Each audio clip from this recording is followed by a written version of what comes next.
Oh, no, wait. I gotta shut my door.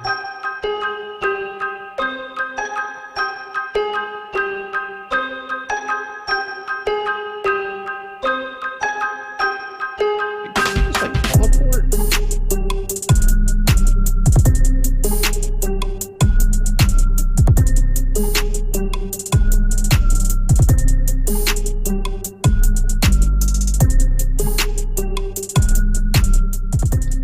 Yeah, what is going on, everybody? Welcome to the Awesemo.com NFL Deeper Dive Showdown Edition. Philadelphia Eagles, Tampa Bay Buccaneers at Lincoln Financial Field.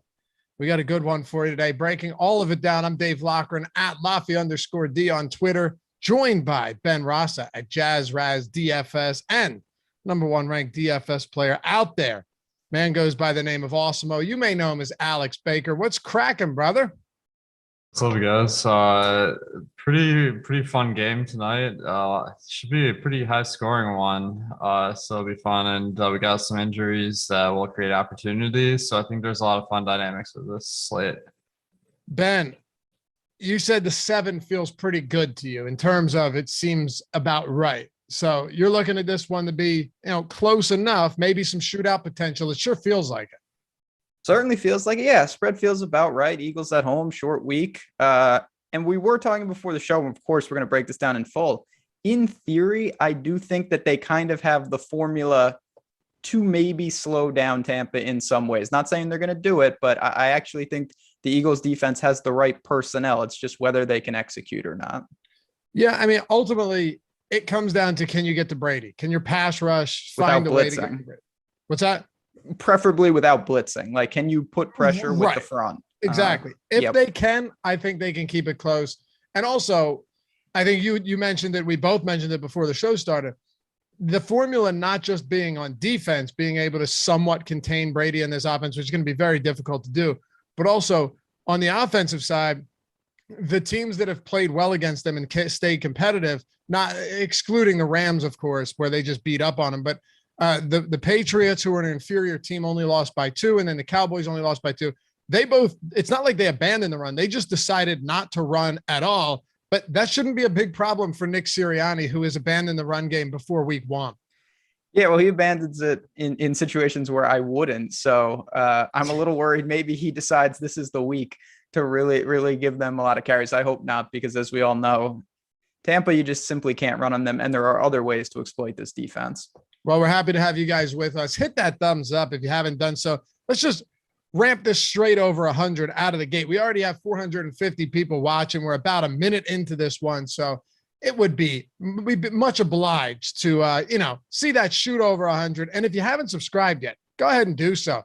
Like 50% of the people that watch this channel haven't subscribed yet. That's cool. We're just happy you're here. But if you like the content, you want to see more, and you want to help support us along the way, well, hit that subscribe button. Oh, and if you want to join the channel, get those custom emojis, the Dr. Ben and Alex and Laffy emojis, and of course, those sick badges next to a lot of these names. Go ahead and do that too. If you don't want to, that's cool. It doesn't matter. But if you want to, it's there.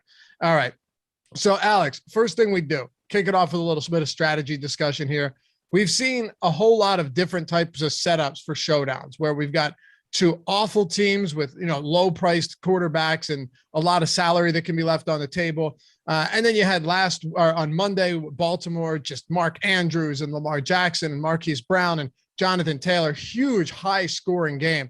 What about this one when it comes to strategy are you looking at when you've got Brady and Hurts and you've got Devonta Smith, you've got Godwin, Evans, you have Antonio Brown, a lot of high-priced players. It's going to be tough to fit both Brady and Hurts into lineups and get a decent amount of quality skill players around them. Yeah, that's the tough part. It's like, do you want to go balanced or do you want to punt? There are some really cheap plays today that should see the field, but there's a pretty good chance they all bust. So I think that both approaches have merit, but if you can get Hurts and Brady in the same lineup, obviously that's going to be a strong strategy. What about you, Ben? Yeah, I think just to add to that a little more, one of the other things that we break down tonight that's a little atypical is you have a quarterback on this slate that's Lamar-like, and he has the ability to be the optimal captain but his receivers don't do anything because in theory, Jalen Hurts could run multiple TDs in with his legs. He could flirt with 100. He did it last week. Yeah, that's what I'm saying. You just don't get that on a lot of games where, maybe there's some mobility, but not to this extent. So that changes some of the roster construction. You can experiment with things where you kind of isolate Jalen Hurts' production, whereas someone like Tom Brady, we know realistically, if he has a huge game, there's going to be multiple Buccaneers pass catchers that are probably getting there as well. And, now that you mention it, I was over looking at our odd shopper, a little e-commerce that we have over there that basically just aggregates all of the best bets from every single book in your state and gives you the best ones, the highest expected win rate, the highest expected ROI. You can sort by all of that. So I was like, let me sort by expected win rate. Ben, Jalen Hurts over 38.5 we got him at a very high win rate. We have him projected for over 51 rushing yards tonight. I mean, again, I think that speaks to the product of Tampa's front. There's really no way to run the ball up the middle. You have to think that they're going to get Hurts on the outside. There could be some broken plays and just naturally his ability. So I get that. That's going to be one of the major storylines in, trying to break down these teams and build lineups is how much do we think Hurts gets there by himself? And then how much does it help Devonta Smith, Quez, and Rager and guys like that through the passing game? All right, let's dive into this one. We've got two teams to touch on. We will leave no stone unturned here, Alex. Kick it off with the Tampa Bay Bucks. And let's start nowhere other than Tom Brady. Now, Rob Gronkowski is out. Levante David's out on the defensive end. That's pretty big. Antoine Winfield's out. They have some defensive injuries. So, it could develop into a game that shoots out. We'll see. But what do you do with Tom Brady, who's literally, I'm not kidding. I was blown away by this. He's averaging 45 passing attempts per game. Crazy type volume here. Even against the Miami Dolphins, where at no point was Miami competitive, he attempted over 40 passes. So is that just going to be par for the course here? And should we be looking to get a lot of lineups with him in captain despite his price point? Yeah, Tom Brady can't really go wrong. I think he's going to be in most of my lineups tonight. And with captain quarterback, like a lot of times people want to avoid captaining their quarterback because if one of the essentially Tom Brady's only getting passing yards. So unless it's spread out pretty evenly among a few players, then they might ask for him.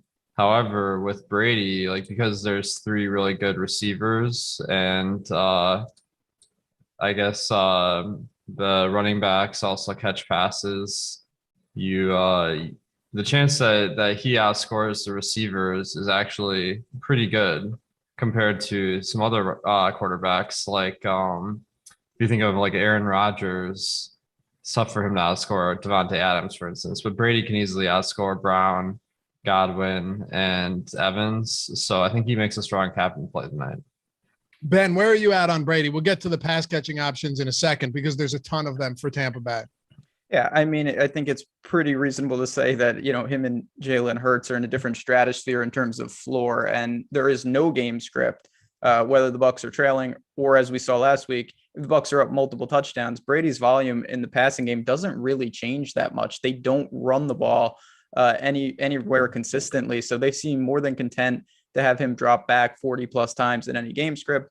He's got a multitude of weapons, even with Gronk out. He's still got multiple tight ends, 3 big time receivers, a couple of backs. So there are so many ways that he can distribute, say 300 plus passing yards and a couple of TDs, that it does give him more, I think, captain equity than a normal pocket passer. Yeah, I think it just really all comes down to getting Tom Brady into a lineup at captain and then feeling good about what you've got around him. Now, I do think there are a couple. There are a lot of punts on this slate, Ben, and you might not feel good about all of them. Okay, I'm not saying you should. Generally speaking, there's no reason you should feel good about guys that are like 1K in the flex spot. But there's OJ Howard, there's Gainwell, there's even guys like Tyler Johnson who isn't exciting at all, but he's on the field and he's at least getting some targets. I think he has 11 targets over the last 3 games. So it's not impossible to make good lineups with Brady at the captain, but you're definitely going to have to sacrifice a spot or two.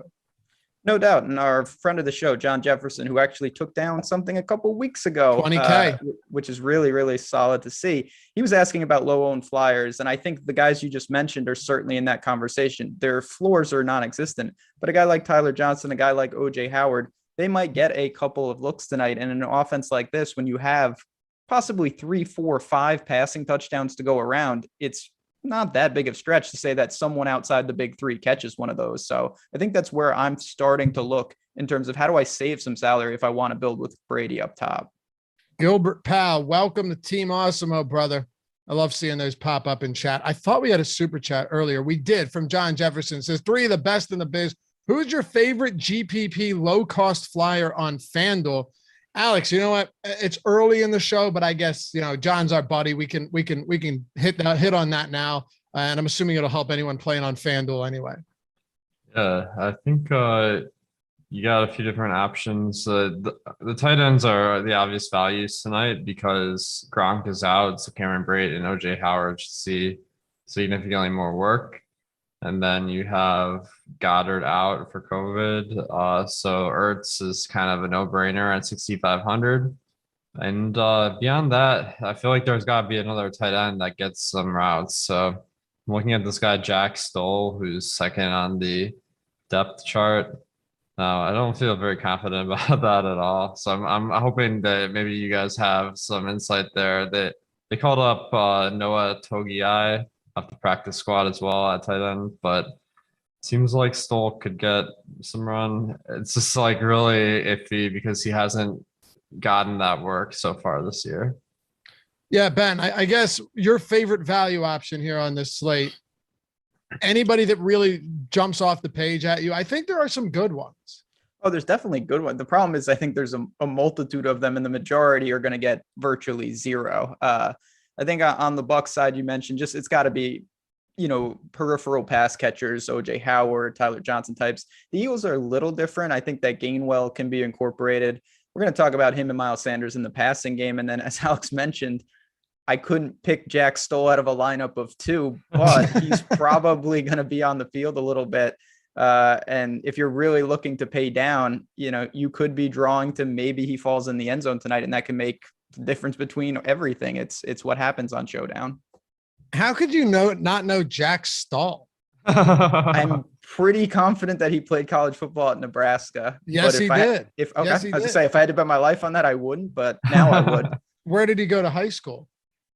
I can't tell you, man, but maybe in Nebraska. Is he a local? Regis Jesuit High School. I know everything about Jack Stoll, man. No, well, I grew up idolizing this guy. So tell us, Lofty, what was he going to do for us now that you got that insight? We'll talk about that when we get to the Eagles.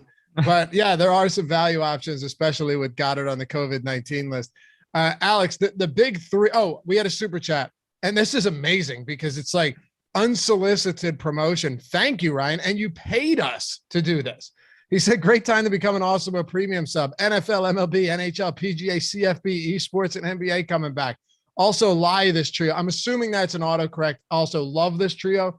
At least that's what I would like to believe it is. I think so. But thanks, Ryan. Appreciate you. And yes, it's a phenomenal time to join Awesemo Premium if you haven't done so yet.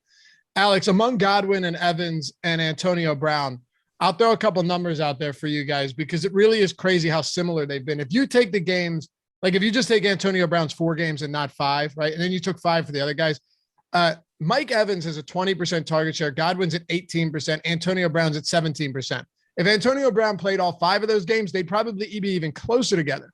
Evans and Brown have 11 and 10 deep targets, 64% of all Brady's deep targets, and they have a 14.8 ADOT. Godwin has 9.6, but he crushes in yards after the catch. I say all this just to point out that all of these guys have different skill sets, but like Brown has no real red zone targets, only a couple. Godwin leads the team in red zone targets.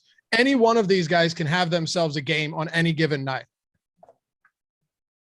Yes. I mean, there are some things we can look at to try to differentiate between them because it is a little bit hard. Like Antonio Brown, he gets targeted the most when he's on the field, but he's on the field the least. He's only been out there about 62% of passing plays. I guess if we adjust for this one game, he got injured. Maybe it's like more like 2/3, but That does create a significant bust factor for Antonio Brown. He had a big game last week, so I think I don't know how much recency bias people have these days, but no one's going to shy away from him. I feel confident not having him a ton, but he's certainly a strong play. Godwin's kind of the efficient option, and Evans is the one that gets more targets, so those kind of negate each other. So yeah, I think you're right. It is hard to differentiate between them, but Evans and Godwin are a decent amount ahead of Antonio Brown. Quinn M, welcome to Team Awesemo. Finally, where you been, Quinn? You're here every day, and now you're just joining. I don't know if I should be happy or insulted. Ben, what are you doing with the pass catchers, specifically wide receivers? Yeah, it's difficult. Obviously, these are guys that all on any given game can go out. And it's funny, everyone's talking about, Antonio Brown, and rightfully so. He had a huge game. He had multiple touchdowns, great performance. Mike Evans also had 2 touchdowns in the game. It feels like people don't even notice that. And it just shows. And no one played him because of Xavier Howard. He had 5% ownership in most large field tournaments on DraftKings. Yeah, I mean, and then, also in that game, Godwin had 11 targets. It wasn't like, he didn't get a lot. He just happened to not score. And that just speaks to when you throw the ball 40 plus times, all these guys are going to command significant targets. I think for me, and I don't know exactly, you're splitting hairs. I still look at it with Godwin and Evans kind of as those alphas. Antonio Brown, he does operate in the slot. A lot of times he doesn't draw the best corner, but week in and week out, and I do think coming off that game specifically, I just like to kind of zig and zag, and I know it doesn't work the Lockett Metcalf style, but Chris Godwin to me would be the one if I could only play one. But again, we've talked about you can have multiple big time pass catchers in the same lineup here, and with Tampa, if you can afford it, it's certainly a viable strategy. When it comes to the Eagles defense, who do you think benefits most? Because the reason I ask you that is I don't even know if it makes a difference when it comes to Tom Brady. Again, the whole Xavier Howard narrative, that was a bust, right? That meant nothing. You really don't see a ton of shadow coverage anymore anyway, especially when you've got 3 receivers like this. So yeah, Darius Slay's good, but we've seen him annihilated by good receivers before as well. It's just like all different types of receivers. They can move them all around. You can get him the ball anywhere. If Brady has time in the pocket, for me, I honestly don't know if I have a favorite. I'm just hoping that one of these guys goes off. And the biggest thing too is what about ownership, right? Like if ownership was massively spread out, then we'd be talking about this with an entirely different tune. But as it stands on our ownership projections right now, Godwin, Evans, and Brown really aren't far apart at all. Utility, captain, whatever. Yeah, you're basically choosing. Oh, sorry. I was just saying you're choosing best available, and that makes it very difficult in some regard.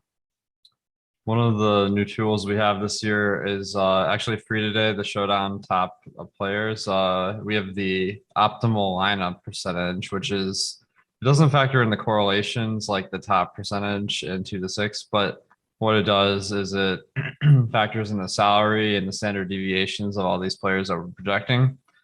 And because Godwin and Evans are more expensive, we have them at 35% chance of being optimal in utility and 31, and Antonio Brown's at 31. So you're really like splitting hairs if you're looking at our tools between them.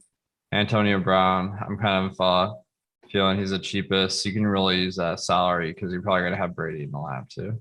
And I'm glad you mentioned that. That tool's totally free. You don't have to do anything but go over to Awesemo, use the NFL drop down, daily fantasy, and then it's under the top stacks. I think it's also under Showdown and single game data too. It says top SG plays, so top Showdown single game plays. Awesome tool. We use it all the time here on the show as well. But yeah, it's tough, man. It's tough. But that doesn't mean, look, I feel like at this point, you're probably just hoping that one of these guys ends up having a big game, or 2 of them, or 3 of them. That's the thing with this offense. Brady could throw 5 touchdowns and you're like, why did we even have that conversation? So C-Nil, how I see it. Welcome to Team Awesemo, brother. Worst name ever in YouTube chat. Verifiable, certifiable. No one has a worse name. You're a good man, I can tell, but you got to change that name because Ben, you actually can't add it. You can't even add it. No, you can't. That's killer. We like to respond to those. But nonetheless, welcome aboard. Happy to have you. He knows though. He said it's a work in progress, so we'll get there. All right, Ben, this is where I want to, we'll get to the running backs last when it comes to Tampa, but with guys like OJ Howard and Cameron Breit and Tyler Johnson, I know you don't feel good about getting them in the lineups, but on slates like this, sometimes it just needs to happen, whether it's like the Tommy Trembles or whoever it is, getting that cheap option to give you the points you need. OJ Howard with Gronk out is really cheap. He played more snaps than Breit last week, although he ran less routes. And then Tyler Johnson's just kind of there as someone where you say, all right, I mean, it could be worse, right? It could be a guy that doesn't get any targets at this price. Who are your favorite value options, not just in a vacuum, but from a lineup building standpoint for Tampa today? Yeah, so I think one of the keys, of course, is, of course, the price. And Breit is in a kind of a different tier from OJ Howard. You're talking $3,400 difference. And I think they're both drawing to falling in the end zone. I don't see either of them garnering a massive target share. And then I go to the prop market, kind of confirms that Breit is at 2.5, OJ Howard at 1.5, both kind of dogs to go over those, but it just shows you're really looking for one red zone target. And then you've got Tyler Johnson, who's obviously not a tight end. He's on the outside trying to coexist with all those big time names. I think for me, OJ Howard is a guy that I wish he wasn't utilized as much blocking, but I do think that he'll have opportunities. He was someone before the injury I thought was emerging as a serious pass catching threat. And I wouldn't be stunned at basically a min price tag, just $1,400 that he contributes tonight. Alex, how about you for these cheap pass catchers in Tampa? I think there's some good ones. First, we got the inactives. I just saw a news guy post a alert on our Twitter. Honestly, like all these guys are projected for 0, so just carry on as usual here. The guys I'm looking at, OJ Howard is like so cheap on DraftKings. He actually has a significant chance to crack the optimal using this tool at 20%. That's like way higher than any of the other low price guys. The ownership is kind of commensurate with that, but certainly a great play. And then Cameron Breit's like kind of pricey, so I don't think he's a great value. The value play I'm ending up on, Tyler Johnson. I want to mention he played a lot more last week than he had previously, and Breit played less. Chris Godwin also played less, so I'm thinking Godwin must have been tweaked something or some. I don't know exactly what happened, but he drew playing time from Breit and Godwin. I don't know if that's going to happen again. It's kind of hard to see here. The value play I'm really landing on is the Bucs defense. The kickers are priced up today, as much as I love kicker. And I mean, they have a really great defense and they're cheap. So I might take some flyers there. Okay. Musical raid. Welcome to Team Awesemo. Just bring them in, ladies and gentlemen. What a night we're having. Happy to have you, man. Ben, guess how many players Tom Brady has targeted this year? 18. No, but 13. That's still a lot of players. Yeah, it is. And it just shows how many guys can contribute in this. I mean, they have guys like Giovanni Bernard. You don't think about him, and then they implement him, and he's a asset against Miami. There's just so many bodies here for this Tampa team. It's crazy how many riches he has. What do you know about Jalen Darden and Cody McElroy? About the same as you probably know. Not much. First, let me see what team they're on. Darden is inactive tonight. That just came out. I know. I'm just saying he's only had one. He's only had one target all season. Those are guys that have had one target, but 8 players have 13 or more targets for Tampa Bay this year. Right. So it just means that there are, because in a slate like this, if you have 2 targets and one of them comes inside the 10-yard line, you can't ask for more than that at a near minimum salary price point. That's kind of what I'm saying. So, Ben, the running backs too. Fournette is clearly the guy now. He has almost 70% of all of the running back carries on the team this year. He has 5 targets through the passing game in the red zone. Like, he's definitely been involved and he's putting in a good amount of work. What do you do with him? And then our arch nemesis, Ronald Jones, and now Giovanni Bernard getting all that passing work too. So there's no doubt that Leonard Fournette right now, and it's a long season, but right now it looks like he has really taken a step in the sense that they are using him almost as a full-time back with no competition behind him. Ronald Jones has just had five-ish carries basically in all these games, while Fournette has been extremely active. In the passing game, you mentioned the 5+ targets in the last 2 games, 20 carries against New England, 12 against Miami. So what's not to like for Fournette? He's good. He can catch the ball, good floor, should score. All systems go with him. It's an interesting wrinkle if you think maybe he can vulture multiple touchdowns and that could hurt Brady and the pass catchers. But you can even, of course, incorporate him with the passing game. And his prop says that it's at 3.5. And I kind of lean over. I think he's pretty busy tonight. How about you at running back, Alex, given that there's 3 guys who are guaranteed to get snaps, although one of them will get the majority of work? Yeah, I feel like Leonard Fournette's a terrific option because he has been the workhorse. Although the week he got the biggest workload was the one where Gio Bernard was out. So I don't think he has it totally locked up, to be honest. So if Ronald Jones comes out and makes some big plays, then I think Ronald Jones could play more. We saw that last year. It was like very much in flux on a week-to-week basis. Hasn't happened yet this year, but I'm not counting it out.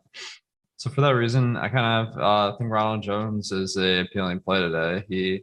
He's been getting that 5 carries a game, and I kind of like the prop. They have it at 16.5 on 5 carries. He just has to average, was that like 3.5 yards per attempt. So that seems like there's some value on the over. All right. Ben, if you're punting here, where's Gio Bernard's price point at? He's at, that's not even a punt. I'm actually shocked at his price point. Yeah. Ronald Jones is the clear punt. There's no doubt, because there's a couple of different reasons. One, the most obvious, he's an actual punt play because he's cheap. And the other, as Alex talked about, there is no scenario where Giovanni Bernard becomes a workhorse back. In theory, if they wanted to, they could get. Ronald Jones has shown in the past that he can handle a lot of carries on the ground. They're just not doing that right now. But again, weird stuff happens. Maybe there's a fumble. You're not going to really quantify that, but Ronald Jones at least has that range of outcomes. Whereas Gio, he's mostly drawing to targets at this point. Boom. 200 likes. Thank you guys. Appreciate it. How many we got watching? Almost 1,400 watching, 200 likes. I will us to 500 likes today. I have faith in everybody watching that we'll get there, and they'll also subscribe. But for real, if you haven't hit that thumbs up yet, much appreciated. All right, let's talk about Philadelphia on the other side of this one. Unless, Alex, you have anything else, kicker, defense, or any other players we haven't named yet. I always love me a kicker, but I'm not over the moon tonight. Ben? No, I think in addition to it's just not being a great spot price-wise with kickers, I think the Eagles kind of know that I think they'll be more prone to go for it against a team like Tampa, who is going to put up some points. That's a good point. What is the incentive there? They did that against Kansas City. Like they were saying, we're not taking 3 in a lot of these situations. I don't think there was a single punt in that game. That's disturbing. It is, but even Phil, Sirianni's a nut. He's going to, if they're at the 50, he's going for it. And honestly, do you blame him in this matchup? If you don't score, I'm not trying to pull a John Madden here, but I'm saying, like, if you don't score, you're not going to be able to keep pace with Tampa Bay ever. No, again, I think that hurts the kickers too, because you need to take advantage of every opportunity. If a couple of those are 4th downs and they go for it, you've lost out on a lot of potential points. For sure. Hey, no house advantage. I know you guys have heard of this, but if you haven't heard about no house advantage, there are a lot of different reasons to play there. First of all, you get a $25 deposit bonus when you sign up with the promo code Awesemo, AWESEMO. So out of the gate, pretty solid stuff. But they have an entirely different way of presenting DFS contests. It is player prop contest. Okay.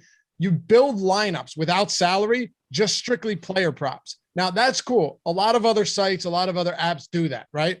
But what they do differently, and I always steal this from Ben because it was a very salient point that makes a lot of sense. What they do differently is these are static props. Ben, explain to the people what static props are.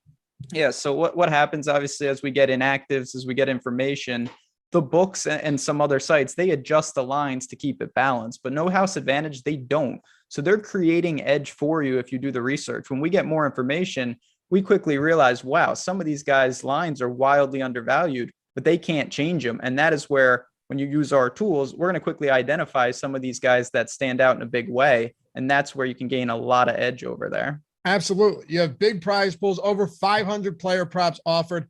And probably the best thing about all of it, Alex, is you built tools for No House Advantage that are entirely free. The prop tool, the player prop tool, and the optimal lineups tool.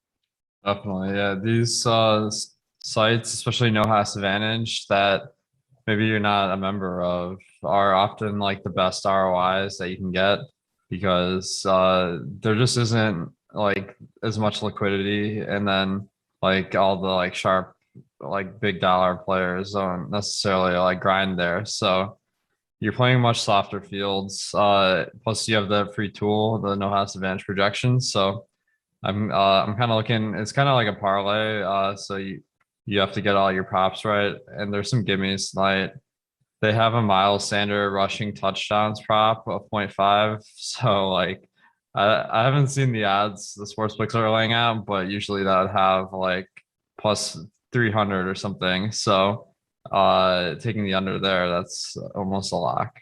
Absolutely. Yeah. And to your point, some of the plays I crushed at the most back in the day were like Fan Throwdown and Giraffe Day and stuff like that, where the same people weren't over there that you're seeing on some of these bigger sites. It's an amazing place to build your bankroll, and you're building lineups where the ones you feel most confident for props go at the top. They get the most points. The ones you're least confident in go at the bottom, get the fewest points, but you also lose the fewest points if you get them wrong. Check it out. Use the promo code Awesemo, AWESCMO. Go to nohouseadvantage.com or download it in the App Store or Google Play Store. Use our free tools and take advantage of the fact that these props don't change. Compare them to other books, but more importantly, compare them to our player prop tool using our projections. It's a win-win.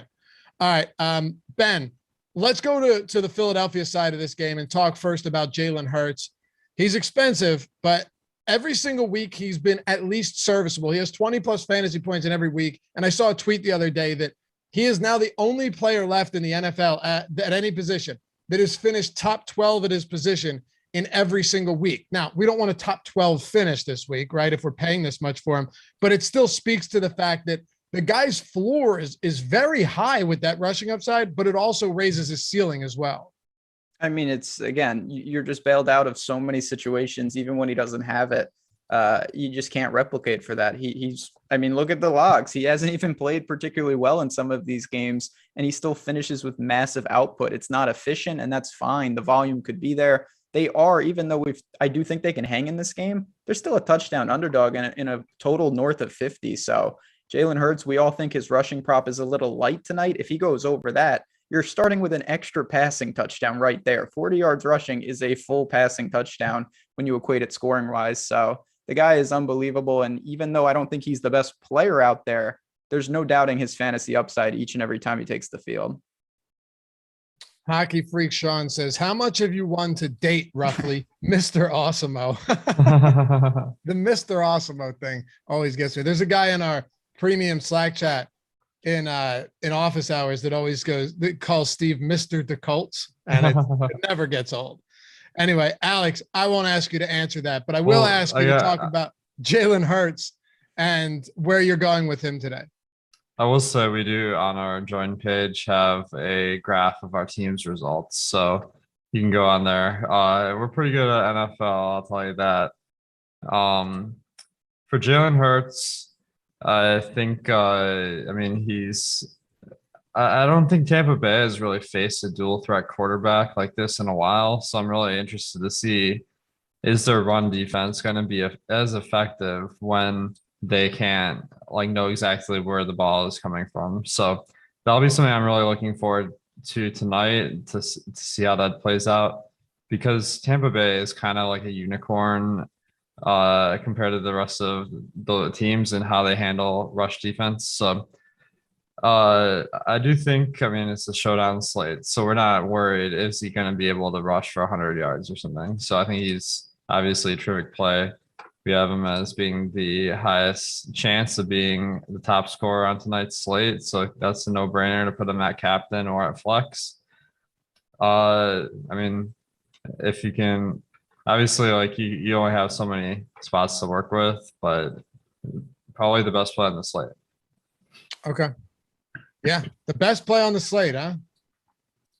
Well, Brady's, it all factors in like the rest of your lineup too. So I might I might have some good some Tampa Bay stacks and lineups where I don't have Hurts, kind of banking on them to lose, but uh he is all things in our tools are pointing at him being, the top play.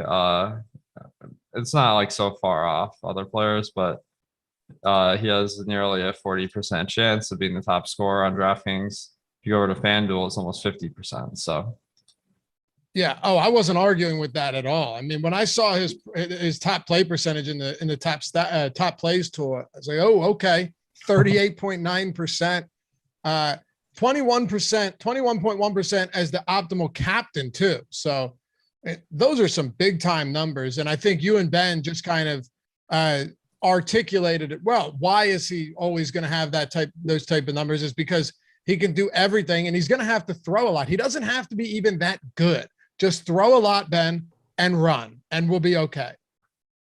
I mean, that's the thing with him. Even if they get blown out, he kind of still gets there because he's just running wildly. And I think Alex's point needs to be reiterated about Tampa's run defense is unstoppable, but they have not faced, there's only a couple guys that you can really draw data from that correlate, unless you face Baltimore or, Arizona to a lesser extent at times. There's just not that many teams that have a guy like this. So it's very hard to know what Tampa's front is going to do against the guy like this that can get on the edge. Ben, is that a North Florida shirt for the community college? If so, that's sick. I went there. Now, I thought to myself, that would be ridiculous, but it gets even more ridiculous because it's the North Florida Osprey. Don't hate on the Ospreys. I respect the teams that I find, and this team was such a cash cow 2 years ago. I bought a shirt to support them because they made me a lot of money in college basketball. So shout out to the North Florida Ospreys. That's all a true story. I love it. Clint Friday. I have to read this, Alex, because he just super chatted. He said, Laffy, tell Alex to answer my DM on Slack. Thanks.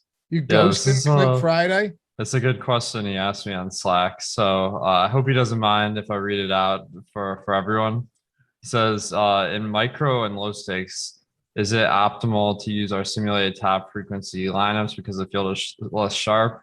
I think what he means is using those percentages on the top players' tools, or go with the highest frequency lineups that are less likely to be duped. So duping is like such a huge factor in Showdown, and I'm guessing from the fact that he mentioned he's playing micro and low stakes that these are very large field sizes.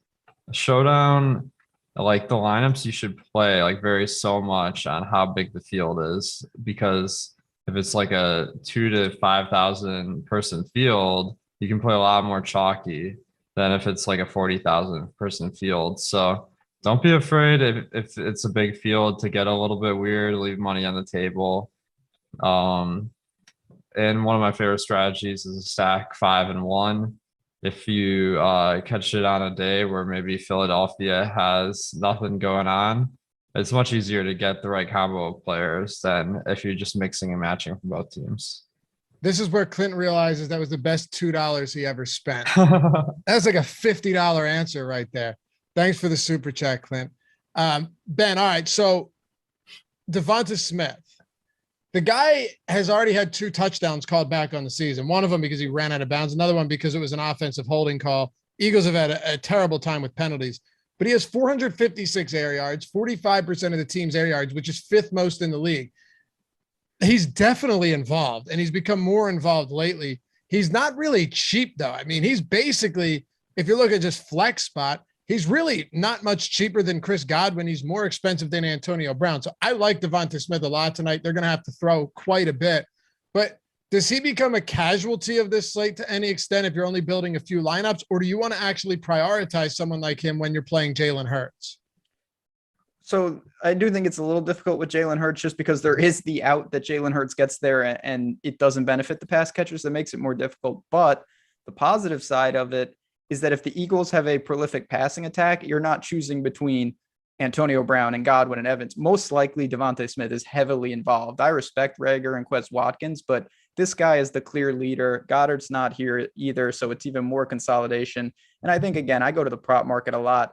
this bears it out. He has a significantly higher receptions prop than any other Eagle. He's up to 6.5 at a lot of prices. So we know the target share is going to be there for him. And I do think Tampa's secondary is the spot to attack, and it's got to be with Smith if they have any realistic chance. I'm with you. And at this rate, we mentioned it at the beginning of the show, but I know some of you tune in a little bit later. 1,900 people. We're going to crush 500 likes.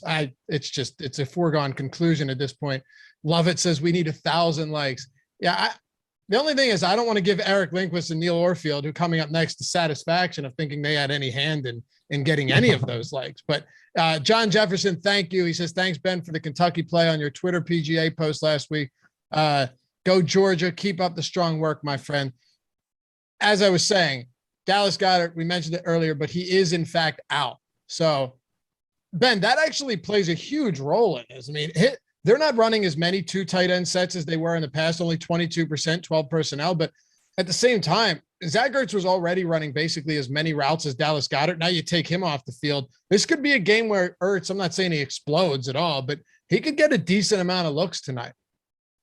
Oh, I think there's no doubt that he should be involved. I also think it leaves it up to the unknown a little bit.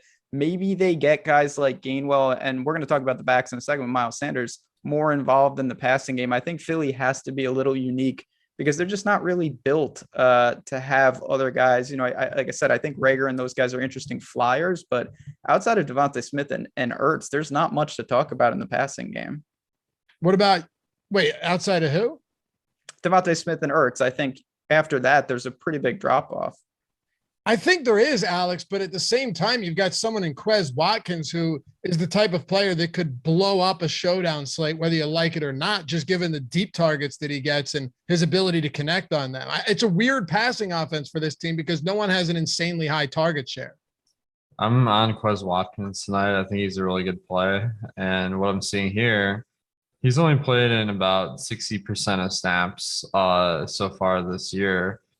But in the last game, he played 75% of the routes, the passing plays, while Greg Ward saw his lowest share of routes of the season. So what I'm thinking is, like, Quez Watkins, we all know his big play ability. Greg Ward has been invisible. He's gotten targeted 3 times. So it wouldn't surprise me if this trend continues. We see a lot of Quez Watkins. And my favorite part about it is he hasn't really broken out for a big game yet. So on the draft screen, it only has him at eight fantasy points per game. So I don't think people are going to gravitate towards him.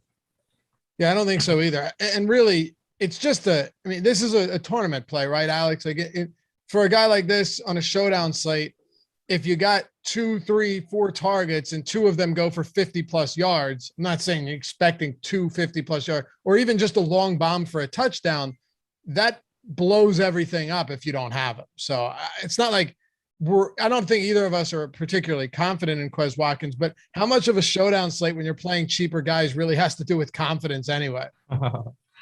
Yeah, if you like your lineup and all the players in it in showdown, it might be the same lineup everyone else has.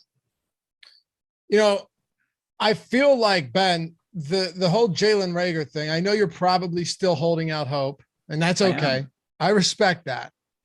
But he just appears to be fading out of this offense. And that isn't to say that every week he will be. He's still playing 70+% of snaps each week. But is it possible that we see Quez Watkins actually take over in terms of a bigger role, which I may have alluded to before the season began? Just saying. I mean, I hope not, but yeah, I think, and I want to clarify, it's not to say that Quez Watkins and Reagor are not part of the passing game. I just think the floors on those guys are way, like Devonta Smith and Zach Ertz, to me, I'd be stunned if they're not involved in some capacity. These guys are more flyers in the sense that they're volatile. I think you're drawing more to a big player too, particularly with Quez Watkins, who's explosive. We've seen him, take a screen pass and whatnot. And against San Francisco, somehow he didn't score on a 91-yard pass. That's very confusing in a lot of regards. Reagor at times has shown flashes. His best play of the year, he scored a touchdown, but he stepped out of bounds before he caught that ball. I think these guys, again, tournament leverage, maybe a little different. I got to ask you, Alex, do you have any interest in Quez at captain to be really different? Yeah, I mean, I think that he's known for that being that deep threat. So he's definitely the kind of guy that can put up a score that is the highest on the slate, which is really what I'm looking for, because it's tough if you max out the salary and have Quez Watkins at the captain, because you might have like the same lineup as everyone else. So when I'm going for those long shots, I like to leave a little on the board still. Over 2,000 watching. Let's go. And shout out to everybody who joined the channel today and subscribed and liked. You guys make this easy to do. You make it worthwhile. Make it so we have jobs.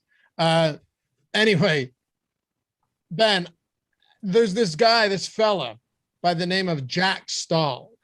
He's a legend around my neck of the woods. From Bishop Jesuit, I believe. Is that right? Yes. Yeah. Well, Regis Jesuit. Well, win something. Potato. Yeah, potato, tomato. Look, all I will say is this guy, I mean, if you've never seen him play, you don't know what you're missing. Or just seen him all together. Yeah. $300, couple hundy spots, and you can roster this guy. So he's 200 in the flex.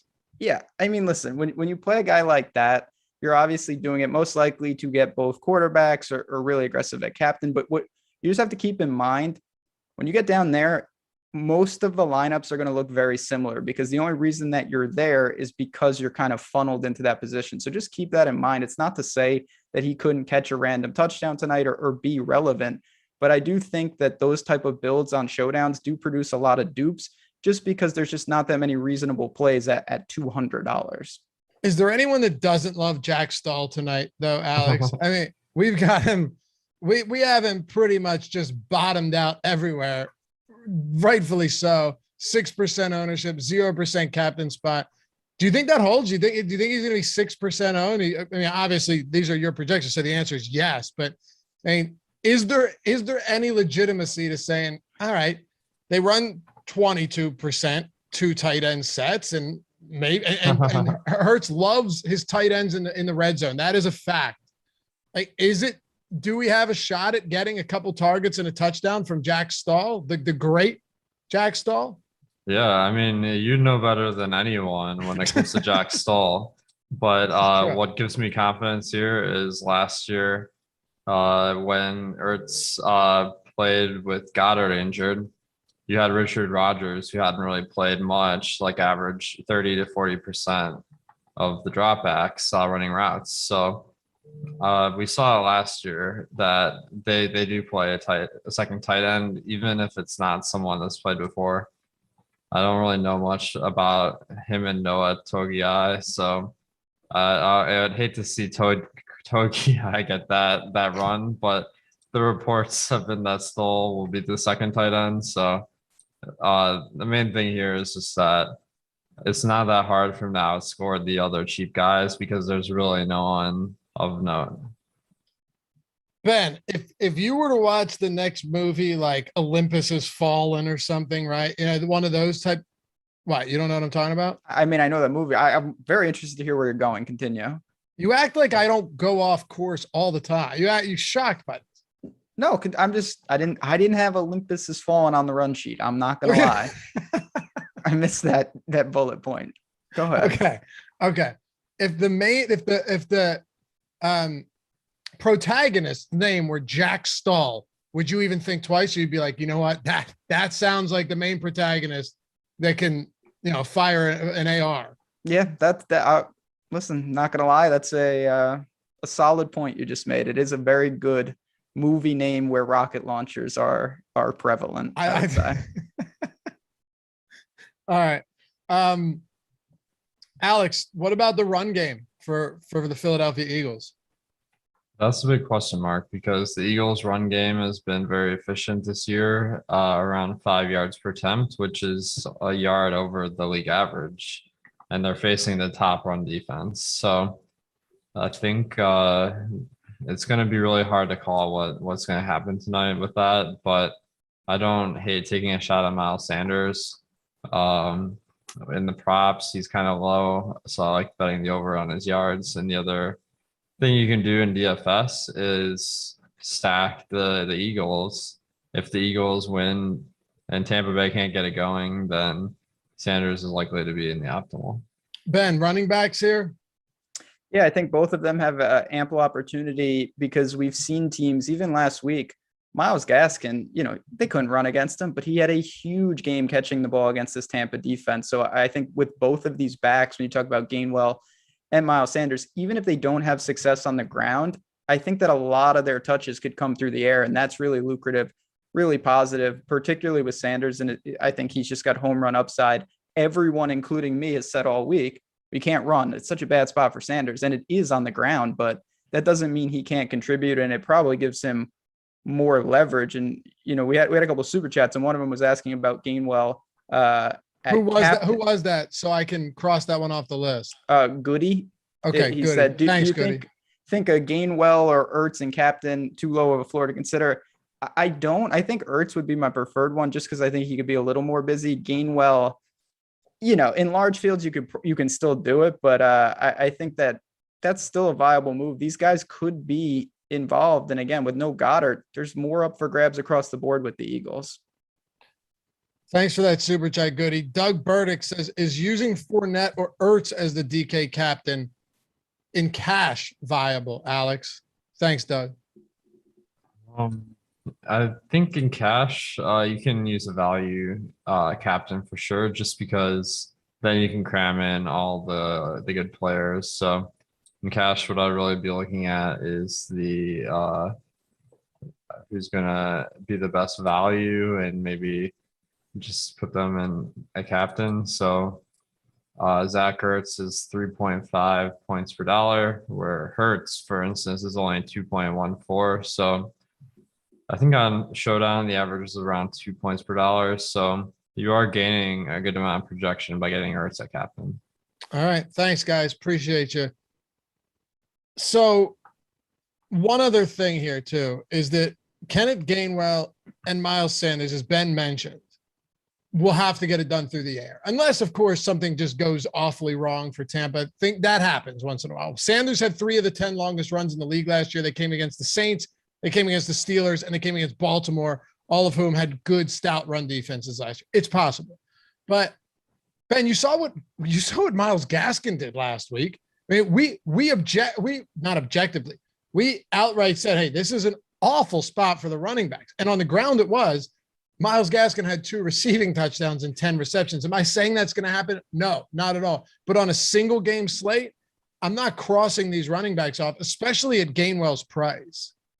No doubt about it. And again, I think it's that Tampa's run defense is so good. It's actually helping these guys because they don't waste touches. They're not going to give them 10 carries to see what happens. They abandon it pretty quickly. And then they say, let's get these guys out in the passing game. I was a little surprised, and I'm going to give a quick plug to the Awesemo Odds channel right here. Me and Eitan breaking down the betting side of things. If you like betting, head over there and certainly subscribe. We talked about Miles Sanders receptions prop. I really like it at over 3.5. It was at plus 125 during our show this afternoon. It's down to plus 105. So it is taking some money finally. I'm obviously excited to see that as a ticket holder. And I think that they're going to get both Gainwell and Miles Sanders involved through the air a little more and try to copy what Myles Gaskin did last week.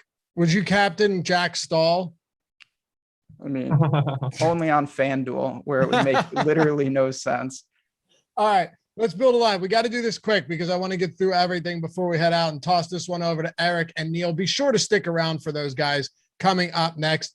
And I'm greedy. 600 likes would be awesome. We have 2,250 people watching right now. If you haven't done it, come on, show some love. All right, Ben, I'm going to let you go captain spot here. Who do you want? Large field tournament tonight. And then you, Alex. All right, for captain, let's go for it. Let's be a little different. Let's get a little aggressive. I'm going to put in Miles Sanders as the captain and think that maybe he can break one through the air, be very, very different. I don't think a lot of people are going to do that. And we're going for the solo first place. We don't want any dupes. So let's get aggressive.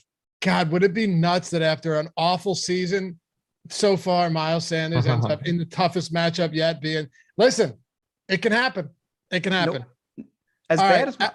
Sorry, go ahead. I was just going to say, as bad as Miles Sanders has been, I don't think anybody has ever doubted how explosive he is. That's the one thing that always has stayed.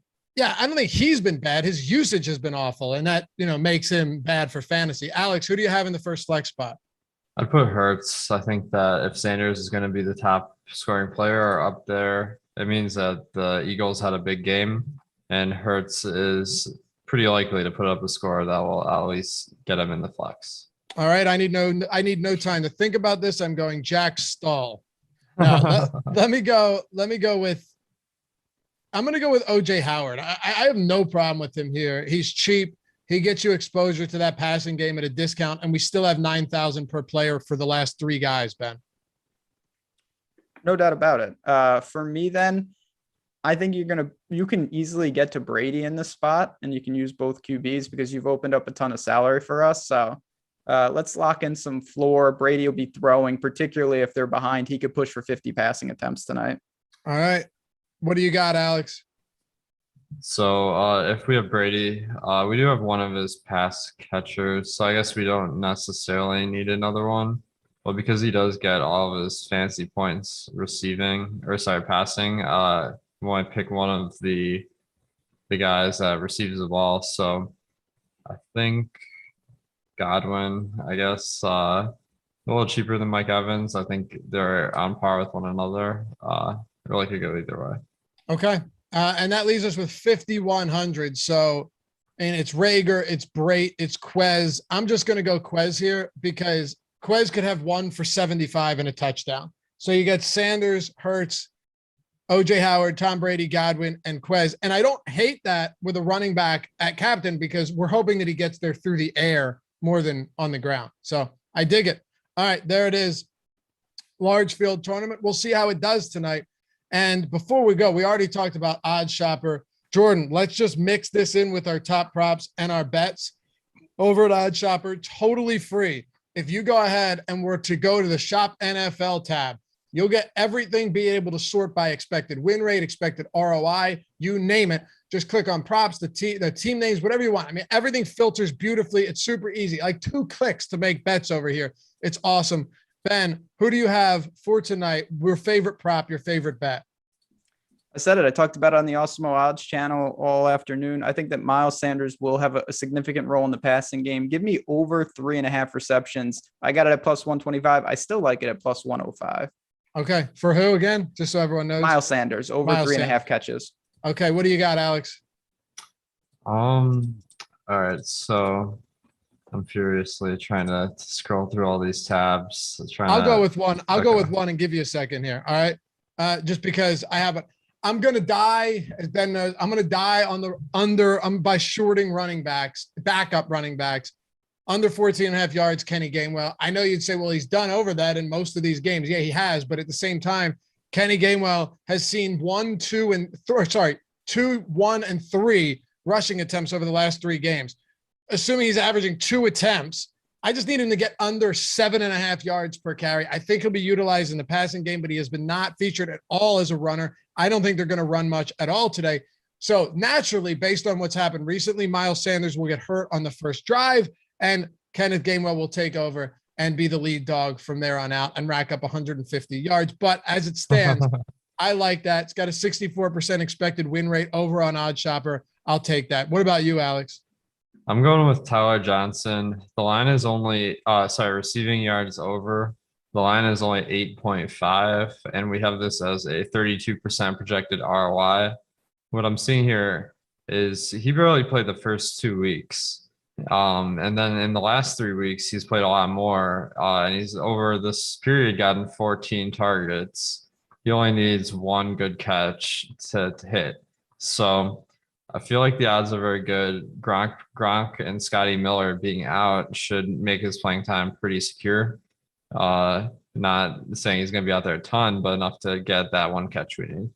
Okay. And before we close it out, we did have one super chat. Alex, quickly, he asked Gainwell or Suck Up in the flex for DraftKings cash. For flex, I'd probably just go with the one that we have higher projected. So Suck Up. So we have Suck Up at 9.6, Gainwell at 8. So I think Suck Up, he is a lot more expensive. So if you can do something with the money, Gainwell is a better value. For sure. All right. Well, 602 likes. We did it, boys. We're at the end of the road. Appreciate you guys hanging out. Well, we're at the end of our road, but not the end of the road for tonight's shows. Live Before Lock coming up next. Don't go anywhere. It's Eric Lindquist. It's Neil Orfield, Millie Maker winning Neil Orfield, and just seemingly every night winning a lot of money, Neil Orfield. Appreciate you guys. As always, follow Ben at JazzRaz DFS, Alex at Awesemo DFS, myself at Loughy_D, LOUGHY_D, and Jordan, before he hits me with a head shake, shout out your boy Jordan Klein with a K in chat. Tell him you appreciate him producing these shows up at 5 a.m. all the way through the night over here at Awesemo behind the virtual glass. We'll talk to you soon. Good luck tonight, guys. Peace.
Is this Flight of the Conchords? But yes, that's what I was looking for. It's business.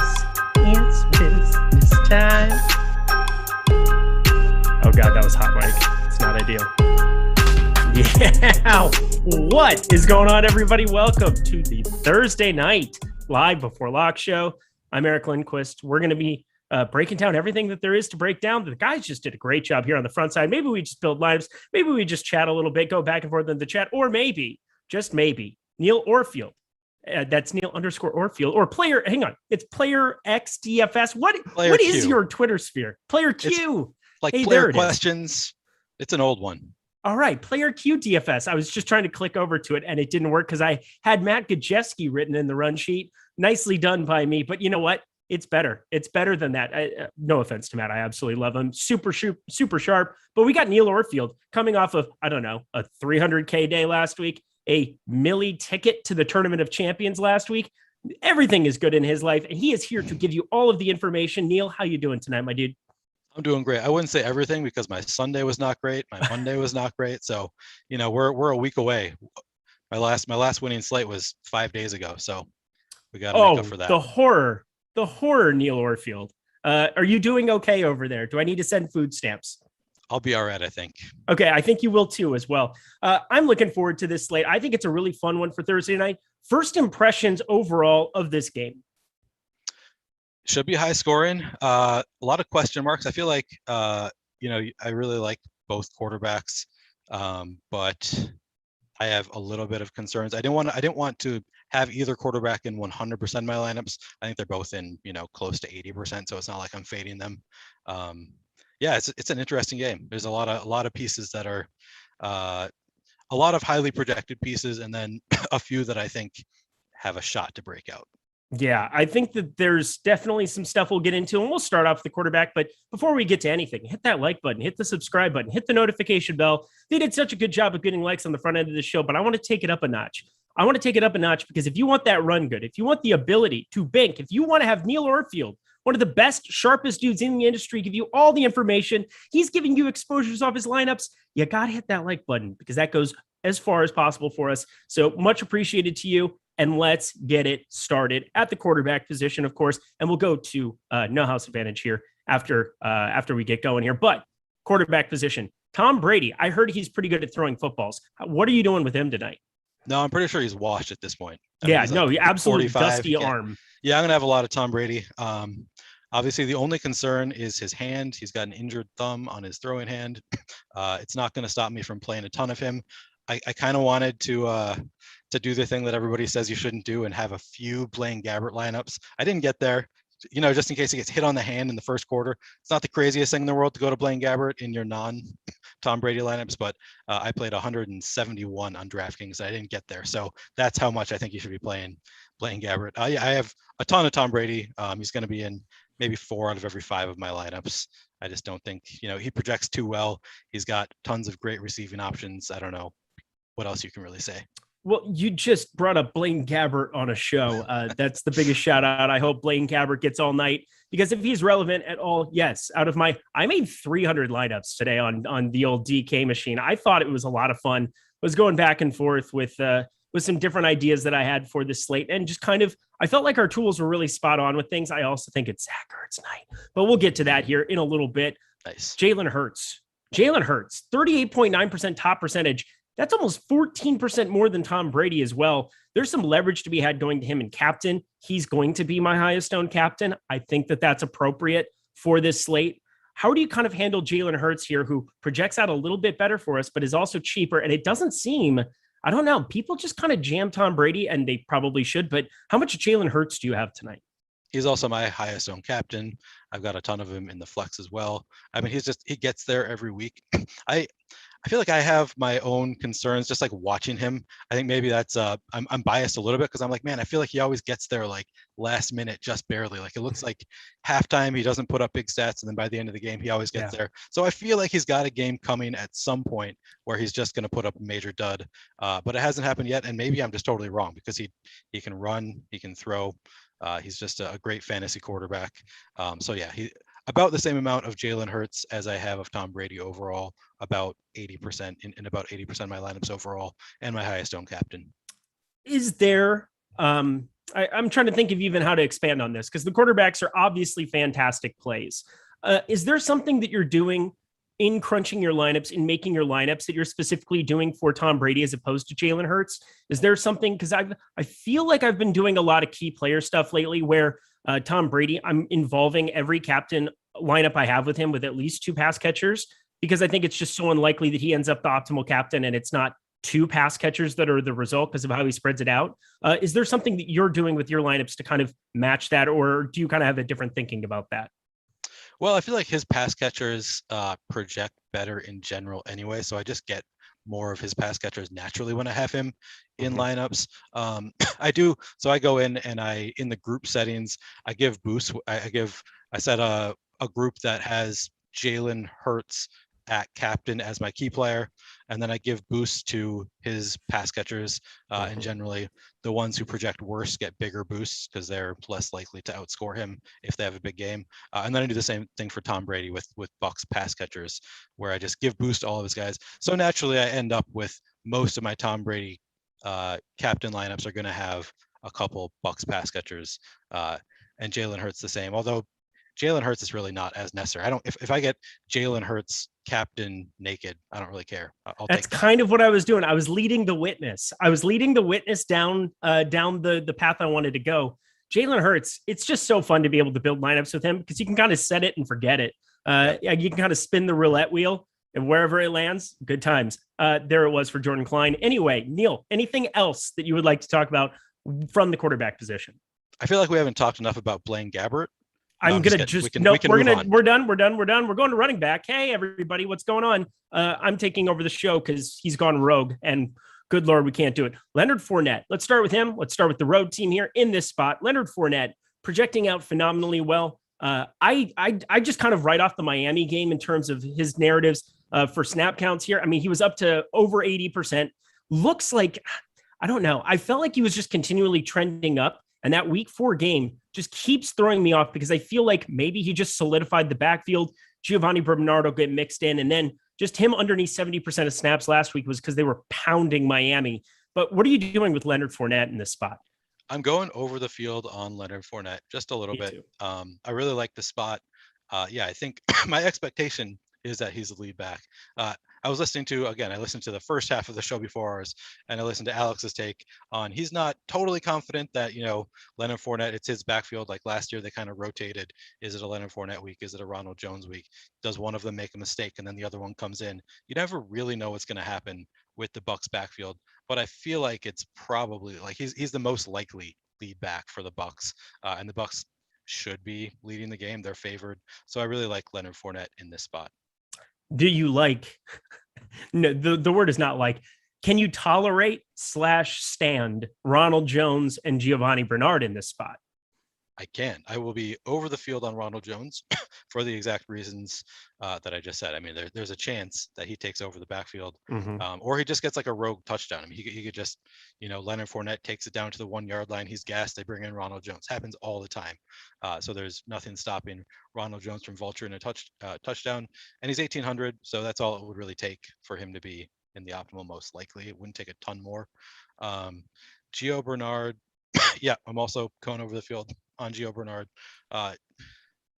He excuse me, you love the pass catching, and same thing, he could just vulture a touchdown. There's a lot of ways. You expect the Bucs to put up a lot of points, and if they're putting up a lot of points, random dudes can get there. And I love random dudes who are low owned, and that's what we're seeing with both of those running backs. So yeah, well, over the field. Yes, they are both random, but I get it. And you kind of have been talking about that the last 2 weeks that we've done shows together, is being overweight on some of these pieces that if you're playing 1 or 2 lineups, I find it very hard to believe that Ronald Jones is the first guy that you're like, yay, I'm glad I clicked on his name.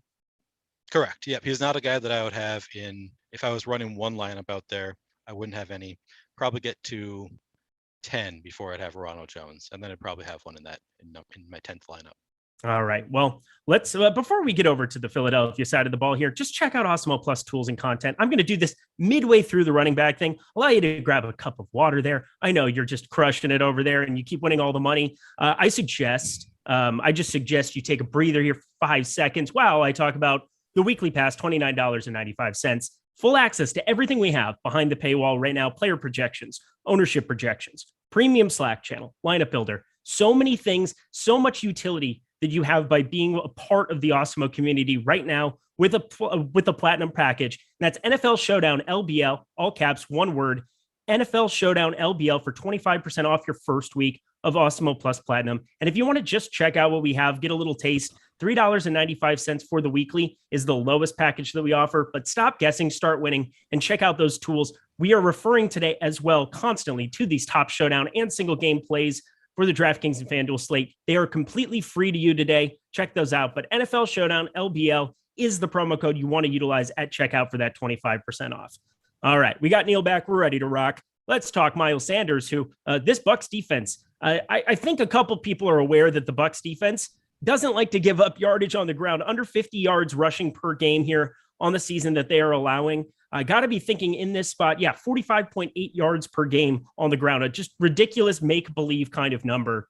If they're going to get anything done on the ground, you got to think it's via Jalen Hurts' legs. But Miles Sanders, I mean, his props are sitting around like 34.5. And you never see a starting running back who has more than 50% of the snaps with a prop that low. But it makes sense against this extreme pass funnel.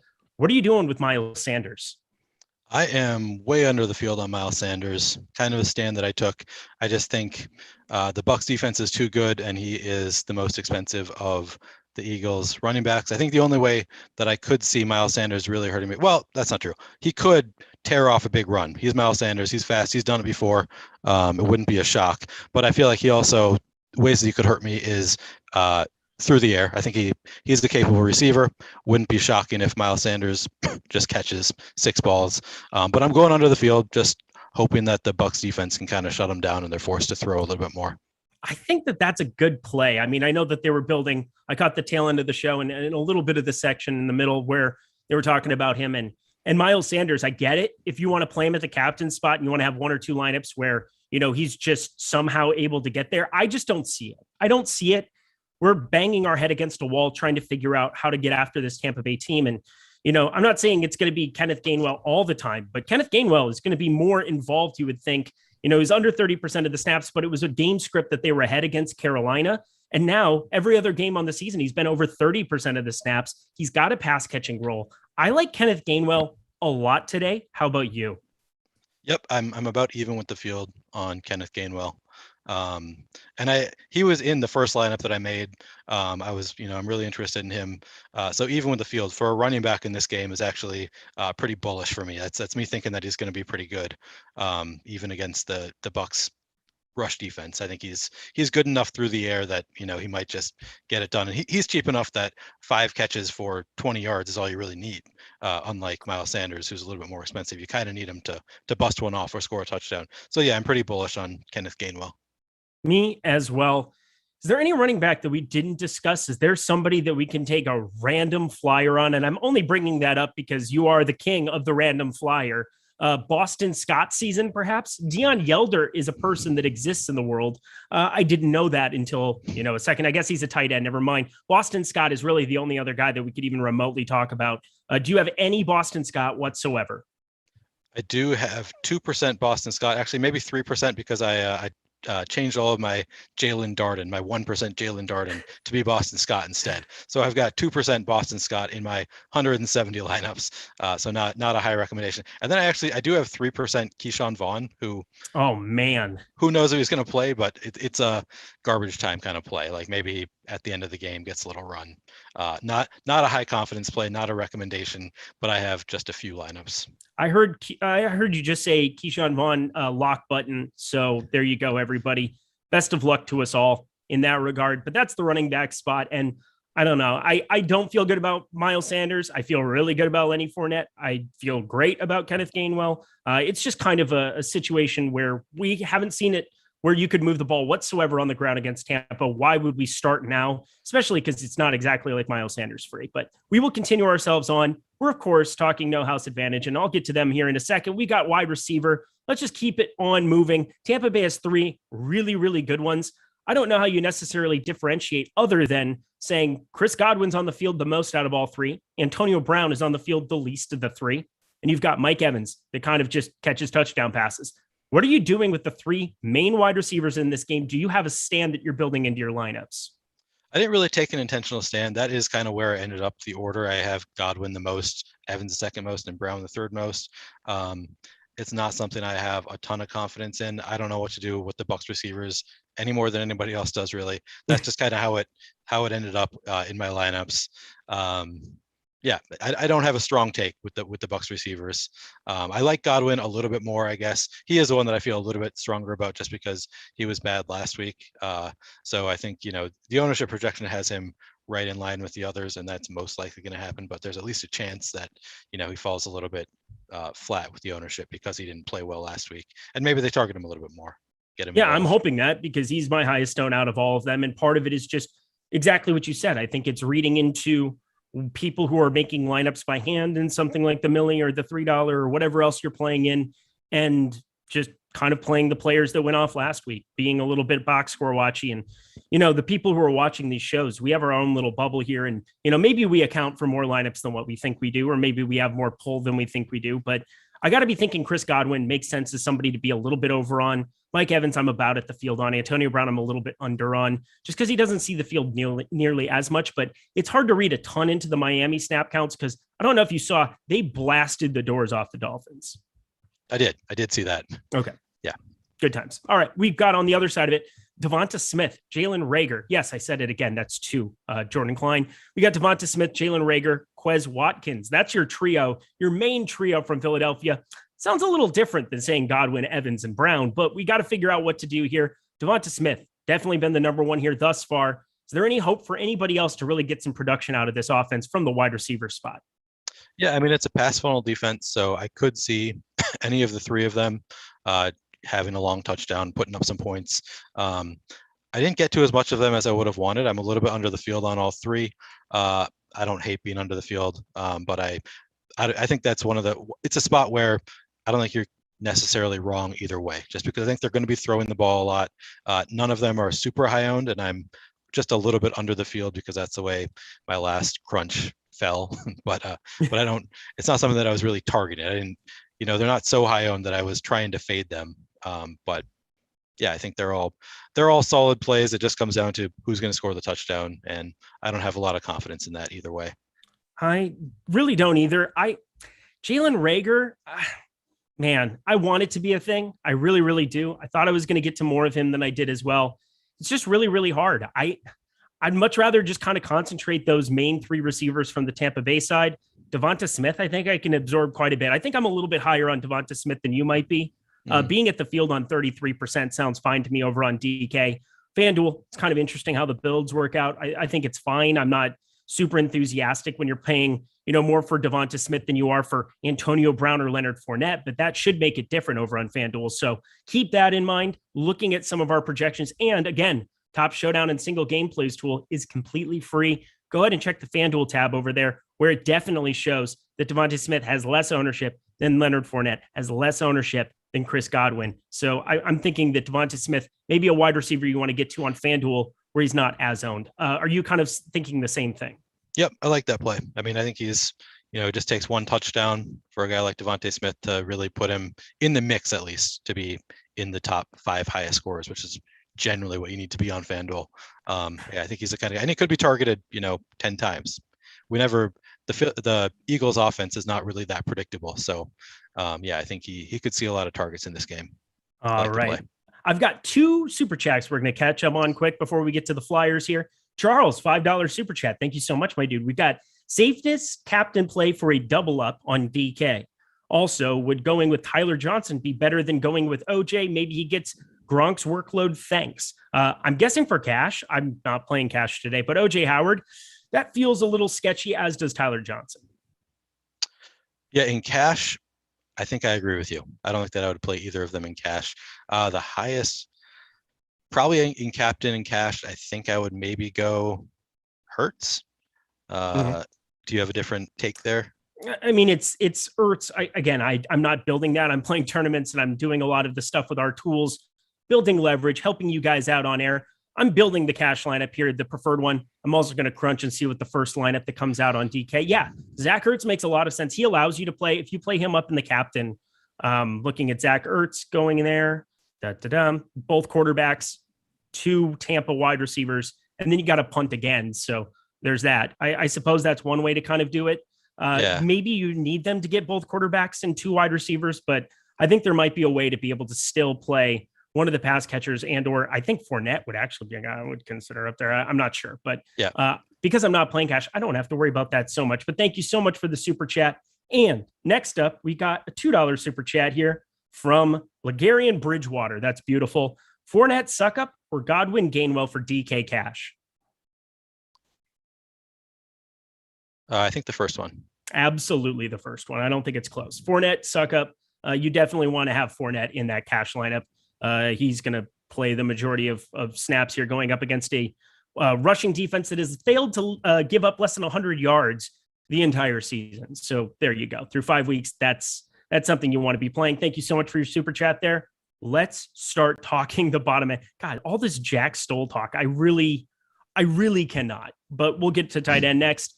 Let's talk Greg Ward. Everybody wants to talk Greg Ward, Tyler Johnson. These are exciting options, yes? Yes, very much so. What? Are you serious? I'm under the field on Greg Ward, or I'm about even with the field on Greg Ward. I don't hate it. He's a guy that I was kind of trying to get more to, but Tyler Johnson, I absolutely, he's one of my flags that I'm going over the field on today. I just think, and he's a guy that could get 0. I want to say, there's a very good chance that he gets 0 points in this game. He's not somebody that is a lock button kind of play, but he's a guy that I think is a big play receiver.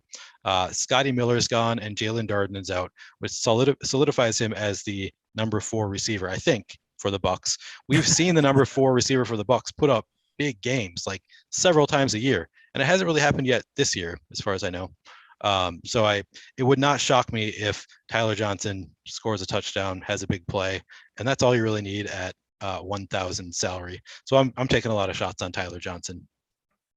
Oh my God. All right, everybody. There we go. What is Jordan Klein saying? You ever drink your old coffee you left on your desk? What did I miss? What is going on in the chat? I have a water cantina. I don't have a cup. Yeah, I've definitely done. Ooh, look at Jordan Klein. You're a sicko. You're a sicko. Don't do that stuff. That's not good for you. You know what's good for you guys is going to No House Advantage right now and entering any of their contests they have going for Thursday Night Football. They've got a 5K, 2K to first that you can sign up for right now. I'm going to see how many entries. Ooh, there's 4 entries left. So it's going to fill here in the next, I don't know, how many minutes we have before lock? 23 minutes.